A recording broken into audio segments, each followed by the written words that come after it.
Grace believed she had found the man of her dreams when she married David. Their early days were filled with laughter, whispered promises, and warm embraces. She gave him her heart, her loyalty, and even her family's inheritance to build his business. Everyone admired them, and Grace thought nothing could break their bond. But life has a way of revealing the truth when you least expect it. When Grace fell ill, her world began to crumble. What she thought was a temporary weakness turned into a serious condition that confined her to a hospital bed. She expected David to be her pillar of strength. Instead, he became distant cold, even cruel. The hospital walls became Grace's prison, but the real chains were David's actions. He barely visited, and when he did, his presence was filled with resentment. He blamed her for being sick, as if illness were a choice. One afternoon, Grace overheard a conversation that shattered her soul. David was laughing in the hallway, speaking with a voice full of excitement, a voice she had not heard directed at her in months. He was talking to Anita, his mistress. David told Anita that Grace was a burden, and once she died, everything would belong to him.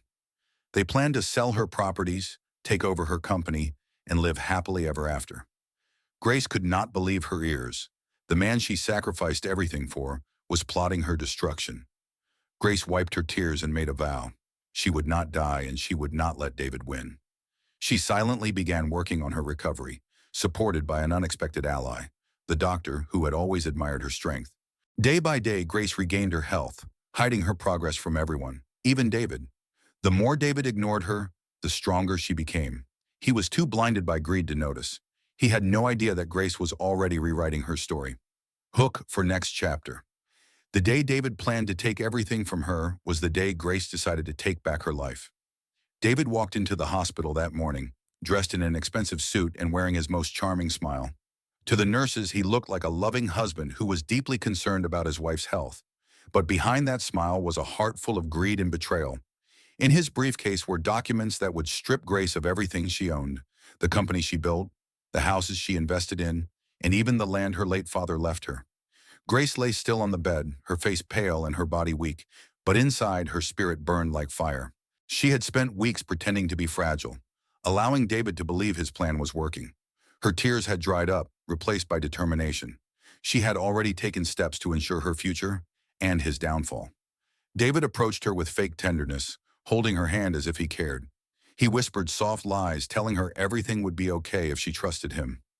Grace nodded slowly, her eyes filled with silent acceptance. She signed the papers without resistance, her weak hands trembling. David smiled triumphantly, kissing her forehead like a victor consoling the defeated. He didn't know that he was kissing the ashes of his own empire. The moment David left the hospital, Grace called her lawyer. Those papers David had been so eager to collect were meaningless. Everything he thought he owned was now under the control of a charitable foundation in Grace's name. She had given her wealth a new purpose: to help the sick, the poor, and the abandoned. David had no idea that his greed had left him with empty hands and a dark future. As Grace put down the phone, she closed her eyes and took a deep breath. The war was not over, but the battle had been won. For the first time in months, she felt free, not because she had escaped death, but because she had taken back her power. The day had finally come, the day David had been waiting for. He walked into the family gathering like a king about to claim his throne. His suit was flawless, his watch gleamed under the chandelier, and Anita, his new queen, clung to his arm with pride. The entire hall was decorated in gold and white, a perfect setting for the announcement that would shock everyone. David was moving on from his unfortunate wife and starting a new life with Anita. Laughter filled the air, glasses clinked, music played softly in the background.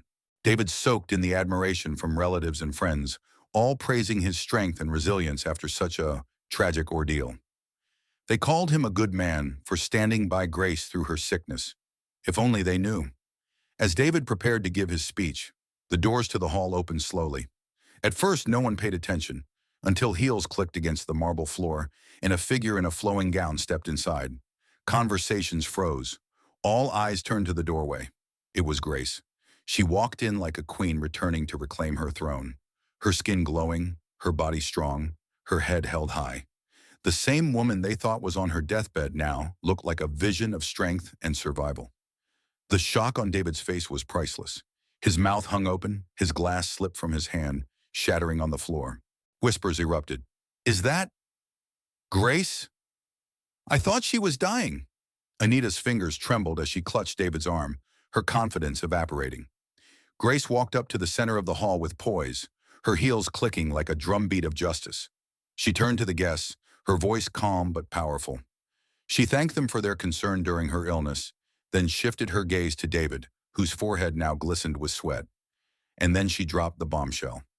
Everything, the company, the houses, the land, the businesses David thought were his, now belonged to a charitable foundation.